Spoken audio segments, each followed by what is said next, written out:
Hello guys, dumating na nga po pala yung in-order nating mga blank cake dito sa Lazada. Ayan, kaya nung dumating po siya, abay nakakatuwa naman.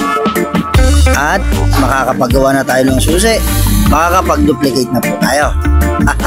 Kaya binuksan ko na kagad dito guys para ma-check kung tama ba ang mga in-order natin. So sinubukan ko munang mag-order ng pang Yamaha at pang Honda. Ayan, kasi meron tayong naka-line up na ditong gagawin. Kaya check muna natin kung tama yung order, pati yung magnet kasi may mga kasamang magnet daw guys. At okay naman, so wala na tayo ibang gagawin kundi gumawa na ng susi. Alright, ang unang gagawin natin guys ay pang Honda Click. Yan, nakakakaba lang sa first time, pero susubukan natin. Nanood nga muna pala ako guys ng mga tutorial, and then syempre hindi tayo basta-basta sasalang lang, hindi natin alam kung ano yung napanood natin, i-apply natin. Ito nga guys, napakadali lang pala kapag sinalang mo na yung original tapos yung blank cake, wala pa 5 segundo tapos na.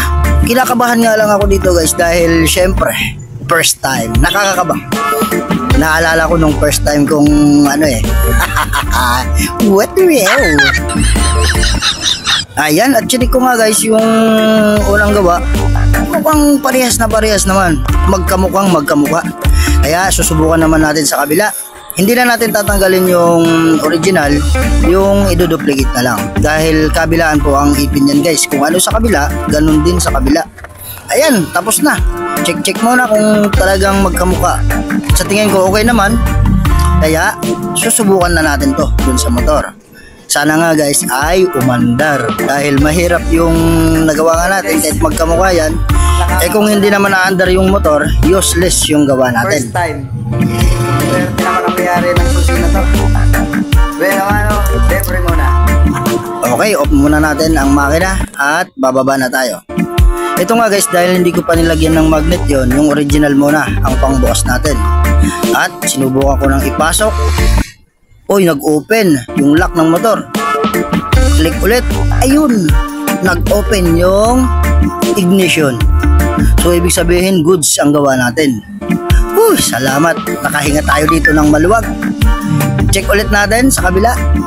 Okay naman. Kaya ang susunod na gagawin natin ay ibabalik na natin. Akyat ulit ako sa taas para ibalik na yung magnet. Dahil sayang naman ang magnet kung ilalagay natin kagad tapos sablay naman yung gawa. Hindi na po kasi mahuhugot yung magnet. O dahil okay naman, susubok na natin ilagay yung magnet. Tapos i-check ulit natin sa baba dun sa motor kung mag-o-open na yung lock ng ignition. O salamat nga po pala at kahit paano may natutunan na naman tayo. So kung gusto nyo magpagagawa guys ng susi, ayan, message nyo lang ako. Ipadala nyo dito sa akin ang inyong ipapaduplicate at gagawin natin yan. Marami pa tayong pag-aaralan dito. Salamat po sa inyong lahat. Chinik na nga ulit natin guys. Ayun, perfect ang ating gawa. Thank you.